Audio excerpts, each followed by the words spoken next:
Hello दोस्त, नमस्कार, प्रणाम। कैसे हैं? उम्मीद करता हूँ सब अच्छे होंगे।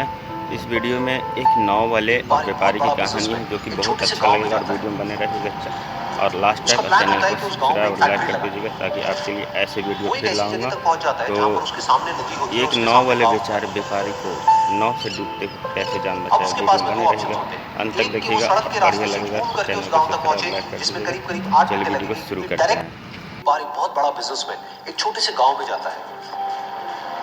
उसका प्लान होता है कि उस गांव में एक फैक्ट्री लगानी है।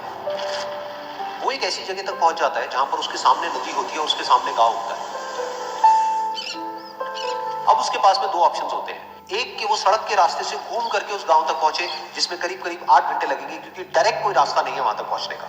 दूसरा कि सिर्फ 20 मिनट में एक नाव में बैठ करके उस नदी को पार करके उस गांव तक पहुंच जाए। तो अपना टाइम बचाने के लिए उसने उस नाव में बैठने का डिसीजन लिया। वो नाव बहुत ही छोटी सी थी, जिसमें एक तरफ एक आदमी बैठा था जो कि नाव चला रहा था, और दूसरी तरफ ये बिजनेसमैन बैठा हुआ था। तो नाव में बैठने के थोड़ी देर बाद उस बिजनेसमैन ने उस नाव वाले से पूछा, तुझे पता है तेरी नाव में कौन बैठा है? तो नाव वाले ने बड़े भोलेपन से कहा हाथ जोड़ करके, नहीं साहब, मुझे नहीं पता आप कौन है। तो बिजनेसमैन बोला, अरे तू अखबार नहीं पढ़ता है क्या? हर दूसरे दिन मेरी फोटो आती है अखबार में। तो नाव वाला बोला, अरे साहब, मुझे कहाँ पढ़ना लिखना आता है।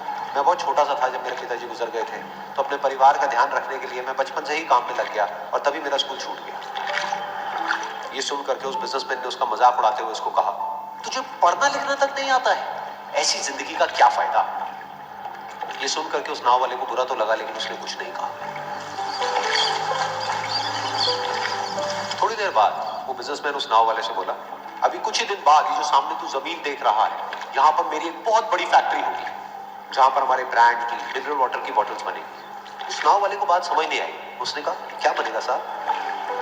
तो बिजनेसमैन थोड़ा सा इरिटेट होकर के बोला कि हमारे यहाँ पर पानी की बोतलें बनेंगी, जो तेरे गांव में नहीं बिकेगी, लेकिन शहरों में बहुत बिकती है। अरे कभी तू शहर गया होगा तो तूने देखी होगी पानी की बोतलें रखी होती है दुकानों पर। फिर वो नाव वाला बोला, अरे साहब, मुझे कैसे पता होगा, मैं तो कभी इस गांव से बाहर गया ही नहीं।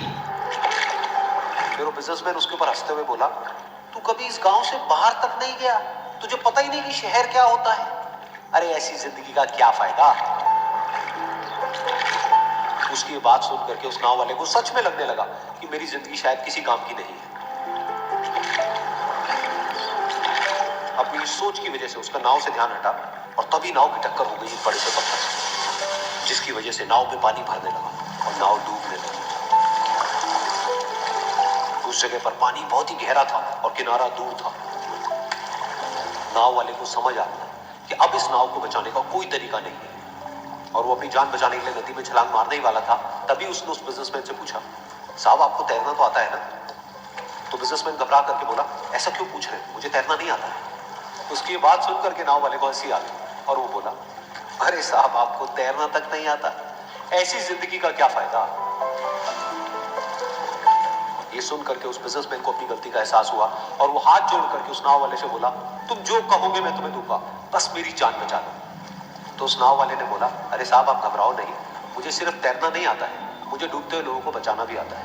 आप मुझे कस के पकड़ लो, मैं आपको कुछ नहीं होने दूंगा। और फिर उस नाव वाले ने ना सिर्फ अपनी बल्कि उस बिजनेसमैन की भी जान बचाई। तो इस कहानी से हम एक बहुत बड़ी सीख ले सकते हैं कि हमें जिंदगी में कभी भी किसी का भी मजाक नहीं उड़ाना चाहिए, या उसको अपने से कम नहीं समझना चाहिए, क्योंकि हमें नहीं पता कि हमें कब, कहां, कैसे, किसकी जरूरत पड़ जाए।